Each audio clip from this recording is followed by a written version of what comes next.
Барлықтарыңызға сәлем, YouTube арнасының көрермендері.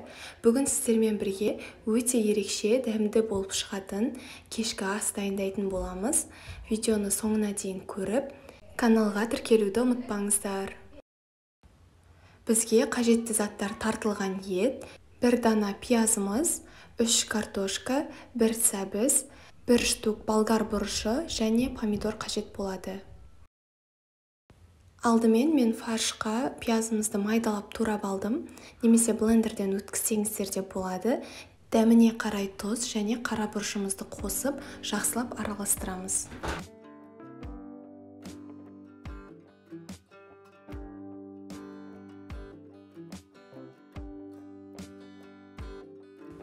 Одан соң осы дайын болған етімізді қатты үлкен қылмай, кішкене дөңгелектер етіп, қолымызбен жасап шығатын боламыз.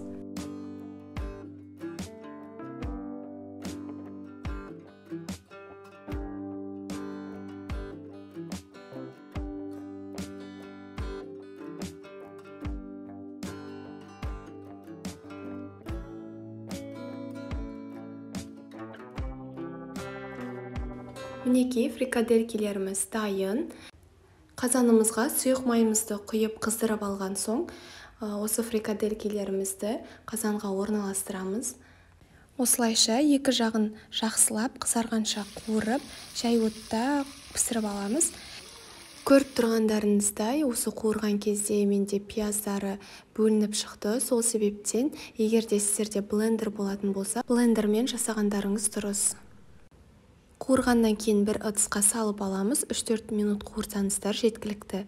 Кейін пиязымызды салып, жақсылап қуырып аламыз. Сонан соң болгар бұрышын және майда етіп туралған сәбізімізді саламыз. Кейін помидорымызды қосамыз. Оның орнына томат қосып жіберсеңіздер де болады. Жақсылап барлығын 3-4 минуттан қуырып аламыз. Кейін картошкамызды салып қуырамыз. Және 1 шай қасық томат саламыз. Және соевой соусымызды 1 шай қасық қосатын боламыз. Кейін өз қалауларыңыз бойынша дәміне қарай тұз қоссаңыздар болады. Және неше түрлі дәмдеуіштеріңізді қоссаңыздар болады. Мен бұл жерде қара бұрыш қостым. Және осындай копченая паприка деп аталатын приправамды қосатын болам.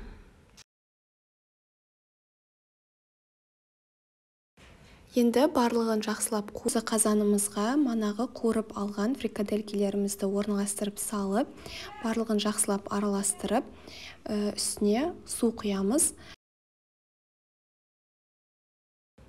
Суды өте көп құймайсыздар, фрикадельки батып тұратындай деңгейде суын құятын боламыз. Мен бұл жерде 1,5 стакан су құйдым. Жай отта шамамен 25 минут көлемінде пісіріп аламыз.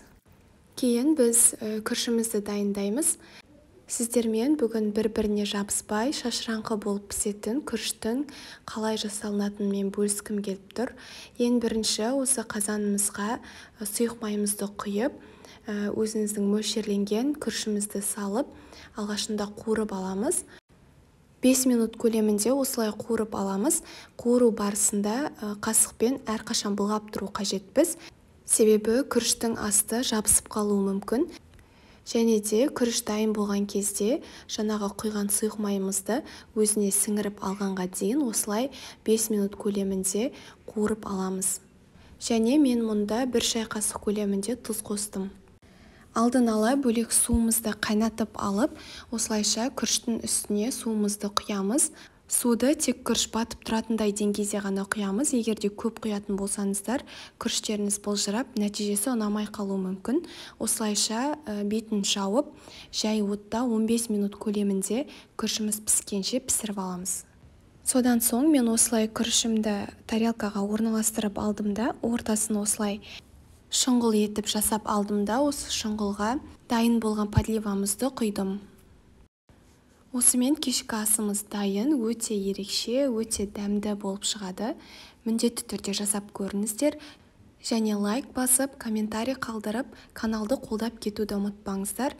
Және де каналға тіркеліп, қоңыраушаны басып қоюды ұмытпаңыздар. Назарларыңызға рахмет, келесі көріскенше.